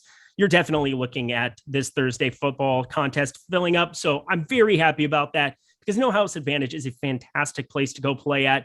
You basically get peer-to-peer contests, just like you do in regular DFS sites. It's me versus Neil, which would really suck for me, but me versus somebody else. You're playing 100% peer-to-peer. They have over 500 player props offered per day. They have so many different places to go check out what's going on, but $25 deposit bonus using promo code Awesemo right now. There are a couple props that I went through yesterday with Greg Ehrenberg as we were kind of going through some of these numbers. And because the props don't change, because they're static throughout the day, you can find some leverage. But 240.5 passing yards for Jalen Hurts is way too low. What do you think about that? Yeah, I mean, take it. Yeah, I project him to have more than that. So yeah, take the over. We project him to have 35 more than that. So Jalen Hurts is a beautiful play over on NHA. You need to take advantage of that. And then Miles Sanders as well, 50.5 rushing yards. I saw a lot of 34.5s around the industry today. What do you think about the under on that one? Yeah, I take the under on any Phillies rushing stats. Eagles rushing stats, other than maybe Jalen Hurts. But yeah, any of the running backs getting rushing yards, give me the under. I love both of those plays. Those are the two I identified. Go and build a lineup. You have 7 through 1, 7 being the most confident prop you have. You get 7 points if you get it right. Down, of course, to 1. You get 1 point if you get that one right. So put those two up in the 7 or 6 spot and definitely go out and win some money over on NHA tonight. Thank you so much to them for their sponsorship. Love playing over there. Super easy to build lineups. We have all the projections here for you behind the paywall. Awesemo plus Platinum. So check them out. And best of luck over there, of course. All right. We've got the tight end position. And this is very, very important. And I'm curious where you stand on one Zach Ertz. We all know Dallas Goedert is out. Zach Ertz, he is standing out as my highest flex play on the entire slate that's not a quarterback. What are you doing with him? Yeah, I'm just over the field on Zach Ertz. I had a ton of him in my early crunches, and then by the time we got to my last crunches, because I was trying to get over the field on guys like Tyler Johnson, who were really low owned, I ended up coming down a little bit on Zach Ertz. But yeah, I'm over the field. I think he's a great play. He was my flag plant play during best ball season. I'm a big Zach Ertz believer this year. I just love him as like the washed guy that everybody gives up on. Those are my guys. I love targeting those guys in season long fantasy. So he was my flag plant play. I can't say that phrase. Flag plan play. Yeah, it's tough, right? Yeah, it is. It's different. But yeah, I like Zach Ertz a lot today, both in the flex spot or even in the captain spot. I like him as a human being. I think he's a good person. I don't know. I don't really know him or care. Okay, but I hope he catches a lot of footballs. I'm excited about that prospect for him. You should be too. I think he's a great play. But now we got to jump over to the other side. There's no Gronkowski, but there is OJ Howard. There is Cameron Breit. I thought I was going to get to a lot more Cameron Breit than what I did. I got to a lot of OJ Howard, I think, by necessity, just the way that salaries are constructed, needing to find a punt down there. I think Tyler Johnson might be your guy. Maybe OJ Howard's my guy. He's out there enough for me that I'm okay taking that shot at 1,400. But how are you handling the tight ends from the Buccaneers? I have more than one guy, Eric. Okay. I also have a lot of Cameron Breit. I have a lot of OJ Howard. Yeah, I mean, I went over the field. They're just a couple of those low-owned guys who should have opportunities. I feel like Cameron Breit, he was kind of a play that a lot of people wanted to get to last weekend, and if I remember correctly, didn't really do anything. No, he did not. So I think the people are kind of giving up on him now, but he's still presumably the number 1 pass catching tight end for Tom Brady. Tom Brady likes to throw it to tight ends. I'm going to want to be double the field at least, I think. Okay, that's fine. And OJ Howard, yeah, I said multiple guys. I said both of their names. You did. Did I not? Okay. Okay, good. I don't know why you were making fun of me then. That wasn't very nice. You called Tyler Johnson my guy, and I said I have more than one guy. Oh, you have more than one guy. I have tons of guys. Yeah. Oh, okay. Well, that's pause. chat, pause. Okay. Going to the kicker position, which everybody loves to talk about. I at least love to talk about it. Alex Baker loves to talk about it because those are his guys specifically. I don't attach anybody else to the kicker position, but what are you doing with the two kickers here? Are you over or under this number of 20%, which is for all intents and purposes, kind of where they're both going to come in at? I am under on both of them. I have just over 10% on both of them, which I'm fine with. If I could only choose one, I think I'd take Ryan Suckup, just because I think they're going to be up in the game, and Jake Elliott might not want to be kicking. They're not going to have him kicking in the fourth quarter if they're down. But I guess that's kind of guessing at game script, and who really knows. They both have opportunities. They're both solid kickers, good game environment. It's not something that I really tried to get under the field on, but that's just where I ended up because I wanted to target other players. And defense. We've got defense to round it all out. So we went kickers, we go defense. And again, the kickers are actually 16 and 12%. I'm sorry, I said 20%. I just put a cap on them here. Also, building lineups on a show. Don't recommend all the time just trying to fix things up and make it all tidy. Because, you have some okay takes like Tyler Johnson, where I might want to get more of him than what I had before. Might have to buy you dinner. Actually, no, I'm not buying you shit. You're just fine. Defenses here, though. We've got the Buccaneers. They're projecting out decently well. The Eagles surely do not. But Tampa Bay does throw the ball a ton. There's going to be eventually a time where there's a pick six or something fluky happens. It's just kind of the law of averages, or maybe it's not because it's Tom Brady. But how are you handling defenses in this spot? A little bit under the field on both. If I were only going to play one again, I would take the Buccaneers defense against the Eagles for obvious reasons. I don't think Tom Brady is usually that susceptible to turnovers, although he is injured in this game. So maybe this is a game where you could target the opposing defense. I don't have a ton of him, but I don't think that it's the craziest idea to target the Eagles and kind of hope that Tom Brady's a little bit off his game, doesn't throw it quite where he wants to because of the injured thumb. Who knows? But yeah, I'm under the field on both of them. Did you make any kind of a rule for the defenses in the event that you get to either one of them in a lineup? I did not. I gave them a boost if I'm playing a running back at captain, which isn't something that I feel strongly about. It's something that it's one of the groups that I set up, but I don't think that it's a particularly strong correlation. So not something that I think you necessarily need to do. But yeah, I tend to get more defense if I have a running back in the captain spot. But no, I don't set any real hard rules there.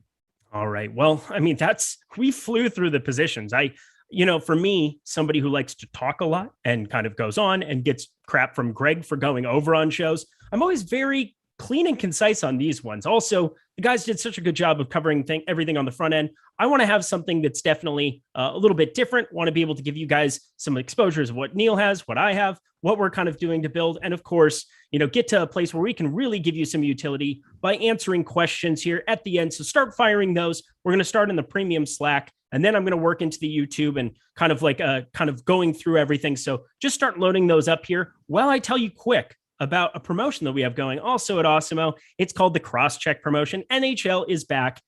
Yesterday was very sad for me, but today hopefully goes a little bit better in the NHL streets. So Cross-Check, all caps, one word, $3. If you sign up for the NFL DFS package we have going for them right now, that's 75% off your first week of Awesemo Plus NHL. Gives you access to everything. Jake Hari is an absolute beast. I'm a hockey noob. I'm from South Dakota. I should be better at hockey than what I am. I mean, do you play some hockey, Neil, considering you're a fellow Minnesotan guy? I do not. I chose basketball. Stand you have to take in Minnesota. It's a stand you have to take in South Dakota too. So I went the basketball route. North Dakota, they're insane people and all they do is play hockey. But yeah, I loved the basketball and obviously golf as well. But a $3 NHL weekly pass. We're using that promo code CROSSCHECK. Check it out. Good stuff. Thank you so much to them too behind the paywall. It's fun to have another sport back into the mix. I always love getting into those contests early. And I think if you guys enjoy MLB, there's a lot of stacking that can be very, very similar to that as well. Give it a look, try it out. It's super cheap, $3. I mean, that's a joke. We got a super chat here. Thank you so much, Jordan Klein. From Sam Van Dam.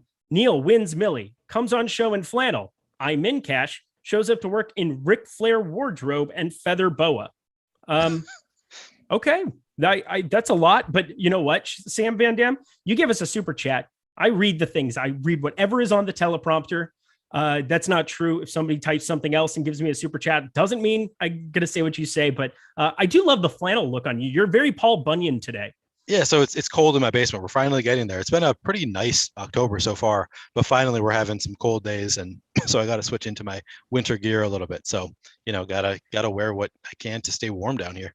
Yeah, it's 65 degrees here in LA too. I had to wear a long sleeve because I'm freezing. It's a joke here in the valley. Here in the valley, where it's just, it's as bad as it gets. Eric Stahl is better than Jack Stahl. I don't know who the Eric Stahl is, but maybe I don't think it was to me. But I just said no Dak for life. You know what that does? That gets you a timeout. That's how that works. So enjoy sitting and thinking about yourself for 300 seconds. But Neil, you ready to answer some questions and give some people some real utility for their lineups today? Sure. Okay, there you go. Thank you for expanding on that. This is from Charles 3489. Would Gainwell be a decent value play in the DK cash game I mentioned earlier? I have Hurts as a captain with Brady, Godwin, Quez, and Ertz. Yeah, Gainwell sounds great. Yeah, if he fits there, sure. He's cheap. He should be on the field in any kind of a negative game script. He catches balls. It's good. Cool. Favorite captain on FanDuel from DM Brian 007. I mean, it's probably Hurts or Brady. 100% Jalen Hurts. Yeah, but it's such a negligible difference because, I mean, if you told me Tom Brady threw for 350 and 4 touchdowns, who would blink an eye at that? Yeah, Jalen Hurts is my most owned captain on FanDuel. All right, Harrison Edmonds. If you were maxing out multiple 20 max tournaments, would it be better to run the same set of 20 or all unique lineups? That's a great question. So it's all personal preference. I mean, if you run the same set of lineups, you're more likely to either go up quickly or go down quickly. Whereas if you run a lot of lineups, you're more likely to go in a kind of steadier line over time. I run different lineups just to decrease variance in my play over time. Yep, I'm right there with you. That's what I do. I used to have the FOMO where it's like, oh, I'm entering in the 20 max and the 50 cent and the $1 and the $3. And I'm so nervous about my lineup not winning in the $3. It's like, why would I care? Like, if I won the 50 cent, wouldn't that be a great return based on that investment? Like, that's the way I think about it. Yep. Cool. Exactly. So yeah, run uniques. I enjoy that the most. As usual, Swanson79. He always asks this question. I always think it's funny. So there's that. How many fantasy points wins it tonight on DK? 133. I'll take the over. I like the over on that. But 133 is a great number. That's a great line. That's very efficient. It's almost like you concocted that. You like Breit or Howard better? I have more Breit. Which site? That is a great question. GS of Mind, please give me a site. That would be very helpful. You like Breit or Howard better? I guess if we want to just throw it at DK, and then if he wants to say FanDuel after the fact, we can go there. Yeah, so I have more Breit in part because he is more expensive and as a result, lower owned. So this is in the largest of field GPPs. I have more Breit than Howard. But like in a cashier setting or a small field GPP, Howard makes more sense just because he's cheaper and you can get, better players into your lineup. But yeah, for large field GPPs, I prefer Breit because he actually projects a little bit worse point per dollar. So, okay, yeah, I'm gonna agree with you there probably, but I have more Howard. I said it was more of the utility where I'm making a ton of lineups and I need to find the saver. And I think we noted Tyler Johnson there for Neil. I'm going the OJ Howard route. We shall see how it works out for both of us. He's a lot richer than me, so probably listen to him more.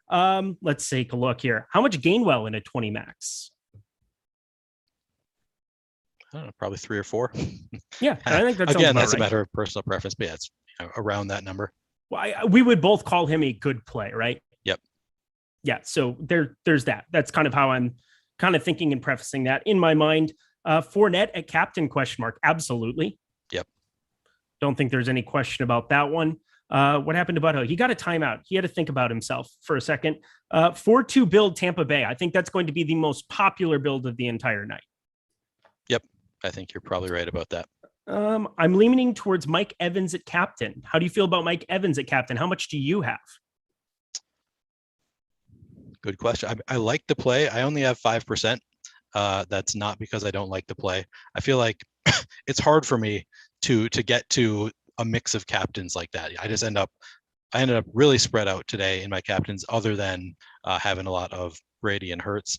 But I kind of, if I could redo it, I think I would have liked to get to about, I don't know, 10% Mike Evans. I feel like 8% captain ownership for Mike Evans is the kind of number that you like to target. So I might have wanted to get to double. I like the play. Oh, I just got Jim Croce. If I could put time in a bottle, that just came in my mind. Made me happy. Oh shoot, I don't even know which crunch. Do you ever save a crunch where you don't remember which you labeled it as, and you have like 2 sitting on your desktop and you can't remember? I don't usually label my crunches that often in football. See, I do, and now I'm on a show and I completely spaced on which one I'm doing. Oh crap. This is going to be fun. Anyway, we're going back here. What do we got, Jordan K? What are your guys' names on DK? I'll be looking for you guys. Okay. I'm not playing a head-to-head, but I said I'm not playing cash. But Neil, are you playing any cash games tonight? I will not be playing any cash games. My username is NC Orfield 8K.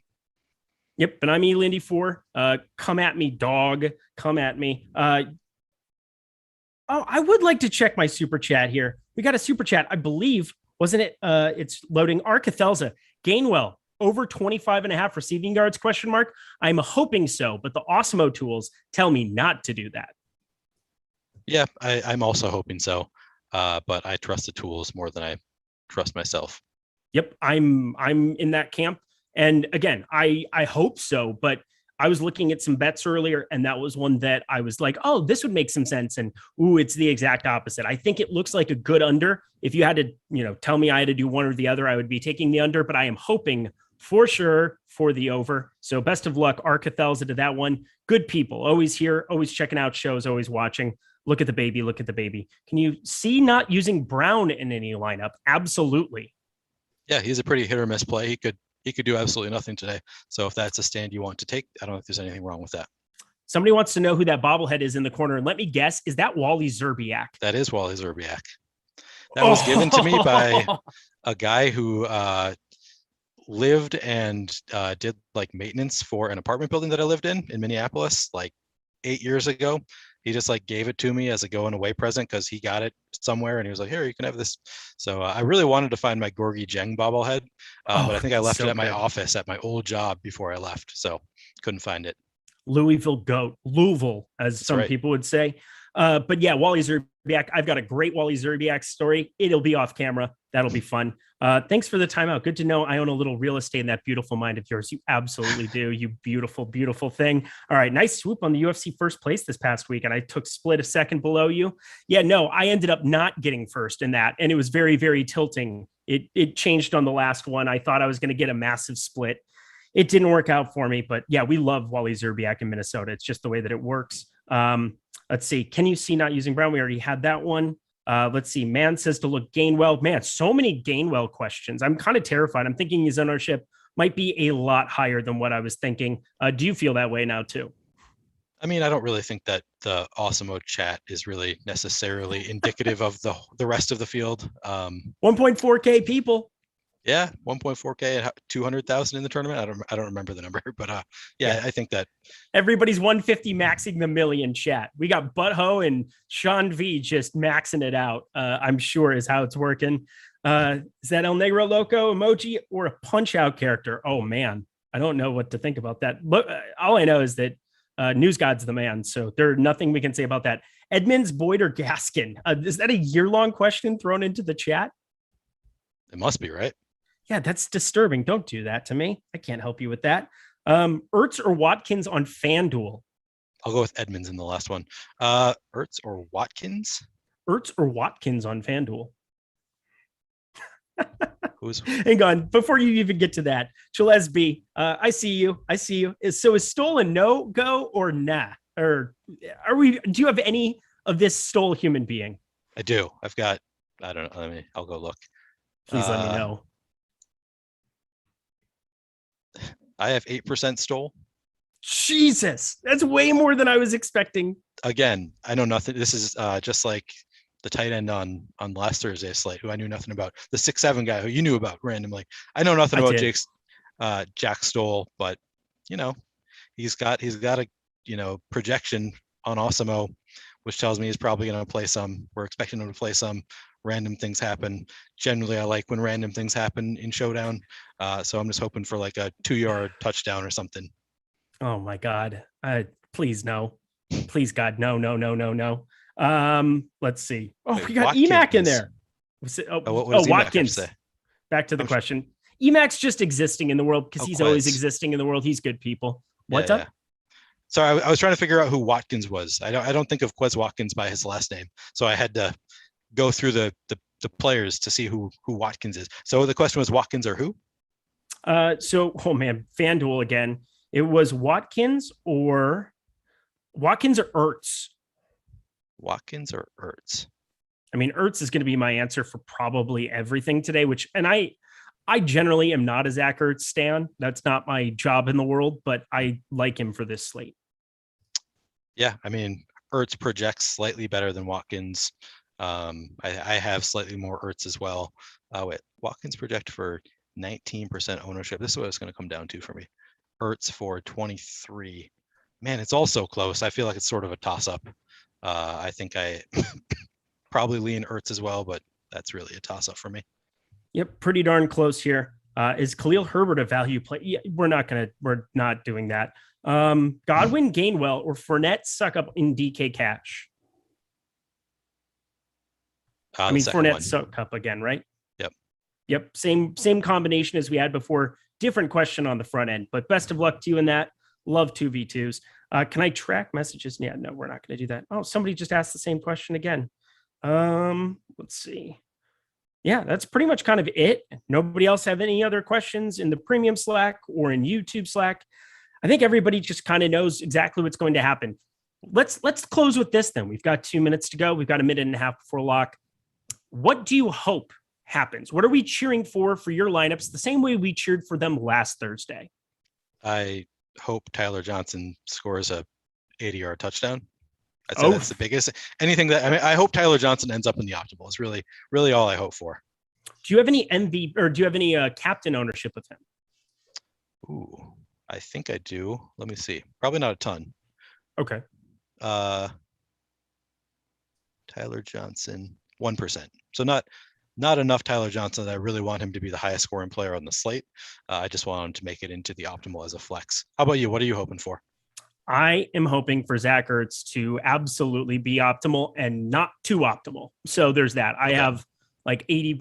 He's my highest owned flex player now. I mean, I just ran it again one more time as we were finishing out here before the show. I mean, the two quarterbacks, I'm playing quite a bit in the captain spot, so I'm not looking there, but I'm playing Ertz a ton and I'm playing him almost all in the flex spot, but that's going to be doing it for us. Any final words for the people on the way out of here, Neil?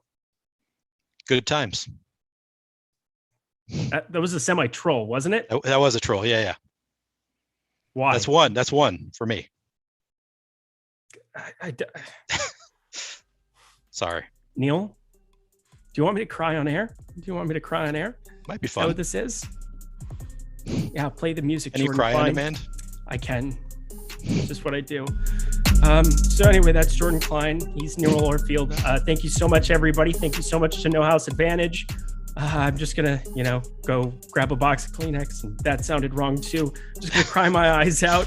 I don't even know. Can we just end the stream now? No, we're fine. We're ready to go. Thank you so much to No House Advantage. There we go.